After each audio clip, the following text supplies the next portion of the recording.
Universal's created the most incredible land ever with Super Nintendo World, and they've created the most interactive experience ever too.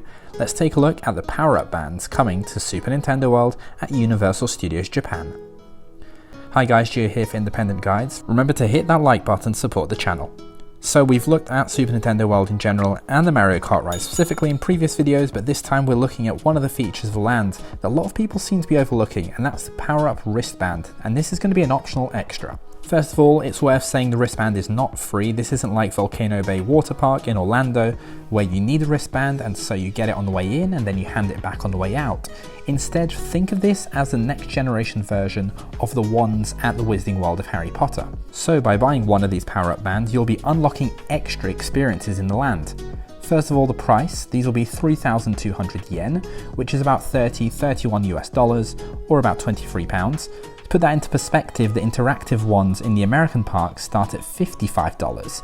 Unfortunately, I couldn't find any pricing for the wand at Universal Studios Japan, but it definitely looks like these Power-Up Bands will be much more affordable than the wands. Unlike the Harry Potter ones though, these won't really be shareable, as each band is going to be linked to a specific person or to smartphone app. And so I can see these becoming really popular, almost everyone buying them, and I hope Universal really hasn't underestimated the demand for these. So how do the Power-Up Bands work and what do they do? Well, so you start off by going into one of the shops in Super Nintendo World and you buy your Power-Up Band. You're then going to register it onto your phone.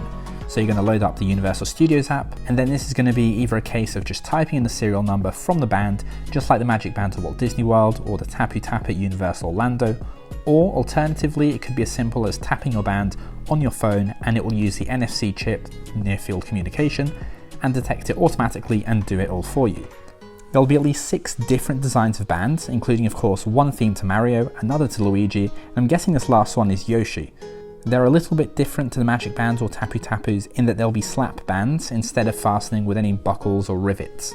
Then, once you've got your band, you load up the app, and the app's going to be really important in making sure that you can make the most of your Power-Up Band. Remember, this is an optional upcharge. You're definitely not forced to use these to experience the land. You can ride the 2 rides, you can visit the shops, you can eat in the restaurants, but you're going to be missing out on all the interactive experiences. So what does the app do? The app will let you keep track of your adventures throughout Super Nintendo World, so all the coins you collect, the stamps, and other iconic elements that you earn along the way. There'll be opportunities to advance for achievements, you can keep your score, and this is throughout multiple visits too. You can compete against other people, and Universal says you can celebrate together when you win. So in this respect of keeping scores, this is completely different to the Wizarding World wands, where all you're doing there is you're activating interactive elements, whether you've been to 1 or another or 10, the system doesn't really know who you are or where you've been. Instead, here this system is going to keep track of what you've done so far, and it's going to offer you different possibilities based on that. This isn't too different to how the Sorcerers of the Magic Kingdom game works at Walt Disney World. So as soon as you've opened the app, you've connected your band, you're going to have a map of the land that loads up, and then you're going to be able to go to each of the markers that you can see here on the map.